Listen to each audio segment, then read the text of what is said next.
Agora, nessa terceira parte da entrevista, como eu disse, não ia perder a oportunidade de aproveitar o professor Alexandre Liprandino. Então, viemos aqui para a sala de aula.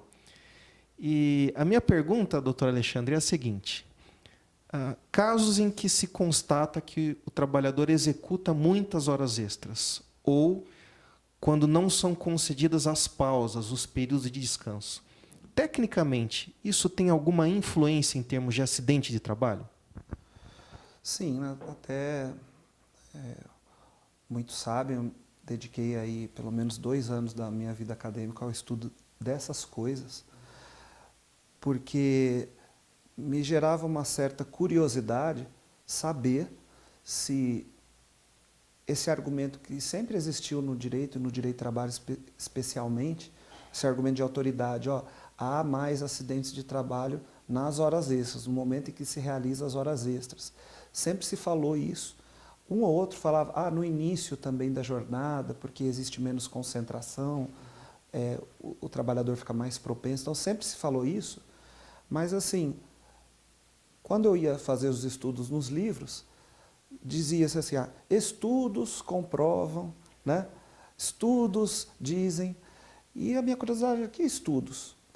E eu, fazendo a revisão bibliográfica, o que eu achava era só esse argumento de autoridade, mas não encontrava esses estudos, a remissão a esses estudos.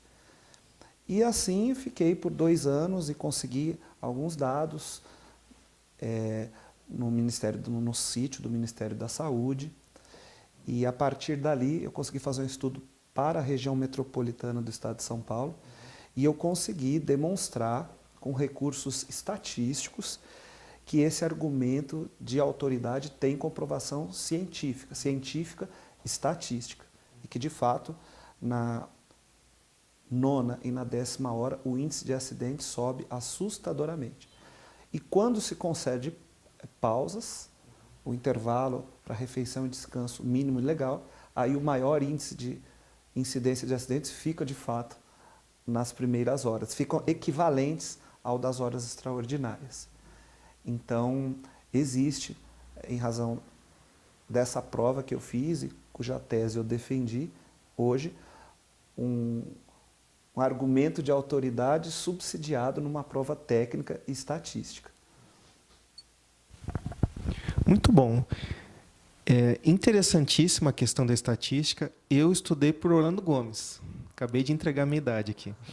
E Orlando Gomes dizia, né, falava da fadiga e tal, mas realmente eu nunca vi um desenvolvimento, algo que respaldasse a afirmação. Às vezes até me soava empírica. E estamos vendo que existe uma base técnica, estatística, que demonstra isso. E, em razão disso, eu pergunto, partindo desse ponto, que é uma demonstração técnica, estatística, de que a quantidade maior de horas ou a não concessão de intervalos pode resultar em acidente de trabalho.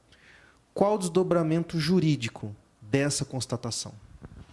Então, além, óbvio, né, da prova técnica, inclusive com os recursos da estatística, esta é a questão talvez mais importante para nós, né? Além do trabalho, dos estudos que a gente faz, né, conscientizar para uma necessidade de que as horas extraordinárias sejam mesmo extraordinárias, não sejam recorrentes, ele nos auxilia nos julgamentos, no deslinde de algumas coisas difíceis, que é aquele famoso dilema entre responsabilidade civil do empregador sob a perspectiva subjetiva e a responsabilidade civil do empregador sob a perspectiva da responsabilidade objetiva.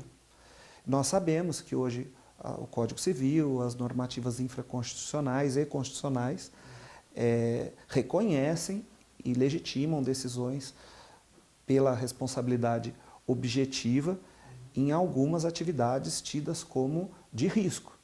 E nisso não se discute. Mas a demonstração técnica, estatística, de que qualquer atividade, se organizada no contexto da recorrência de horas extras, seria arriscada, e não somente aquelas que reconhecidamente são de risco, por exemplo, uma lida com inflamável, né, um corte de cana com facão o dia inteiro e a pessoa se acidentar com aquilo, mas em qualquer atividade, até aquelas que não são tidas como de risco, se ela for organizada nesse sistema de horas extras recorrentes, ela poderá, com esse subsídio técnico, ser analisada sob a perspectiva da responsabilidade objetiva do empregador, ou seja, não se fará investigações de culpa, de dolo, enfim, os elementos básicos da responsabilização subjetiva.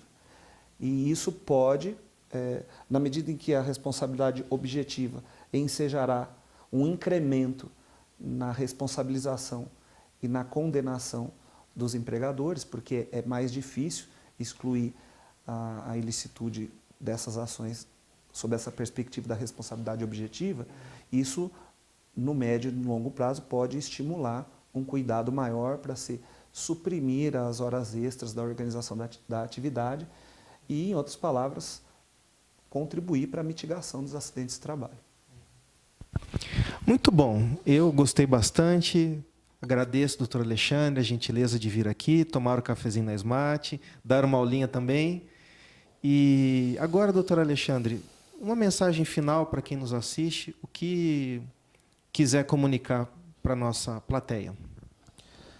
Não, na verdade, eu sou muito grato pelo convite. Fico muito feliz de poder contribuir, de poder divulgar esses conteúdos para as pessoas. E eu queria dizer uma coisa que eu disse também numa outra gravação, eu acho importante enfatizar, né? Na verdade, a minha experiência com essas matérias, ela decorreu de uma singularidade de vida, né? Porque eu perdi um irmão no acidente de trabalho e o meu pai também adoeceu, teve um câncer importante na laringe, porque o empregador dele, uma companhia de cigarros, juntamente com o salário, dava 3 pacotes de cigarro, o que potencializou a doença dele, como fumante. Então, essas questões assim, a gente fala, a gente estuda, mas no meu caso eu também vivi, né? E eu não gostaria que outras pessoas tivessem essa mesma experiência, porque ela deixa marcas. E é por isso que eu tenho muito prazer, não só de vir pelo convite, mas de falar desse tema que tem uma relação com os meus estudos, mas antes uma relação com a minha vida. Muito bem, obrigado por você que nos assistiu até aqui. Continue nos acompanhando nas nossas próximas edições. Até a próxima. Gostou do vídeo? Inscreva-se no nosso canal, participe de nossas redes sociais.